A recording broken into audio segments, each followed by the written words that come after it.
富勒梦学院的老师搭配乐器，唱出知名的英语歌曲，这也是因上课的其中一个方式。为了要让更加侪弱势学童会当更加轻松接受英语的学习，这个老师拢用尽心思设计课程，也会搭配即兴的活动，和富勒梦的梦想起飞免费英语课后辅导专案，一档比一档更加进步，愈办愈好。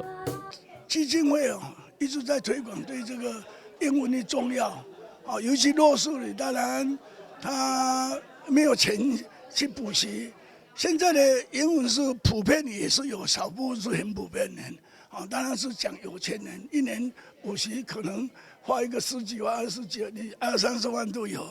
那我们这是完全免费，甚至于教科书、笔记本一切通通是免费那全部呢，连这个本部这边300个算起来是将近有800个，那也有许多这个困难，就是管理上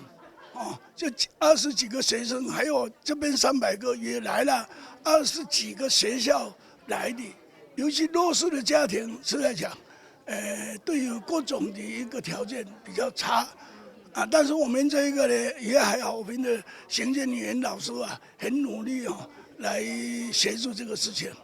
今年也加入了北区的弱势家庭孩童，和在地议员大乐乐富勒梦教育基金会用心。他除了关心英文、英语以外那也关心我们这些弱势的孩子。那我想当时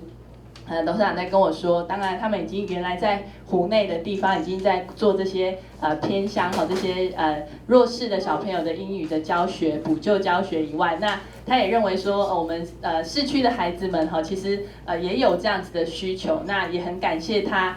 给我还有给姐姐婷飞给我们机会来推荐让我们北区跟安南区我们这些比较弱势的孩子也能够有比较好的英语的教学所以我觉得要再一次我们是掌声谢谢我们的董事长真的非常非常的用心一年一度的签约仪式顺利完成，基金会也希望未来办学的范围会当愈来愈大，造福更加侪弱势孩童。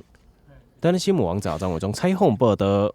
BB 宽屏120枚，每月只要888，让你极速爽标网，半再送1000元购物金，快拨打电话订购，送行412881，3冠网412833。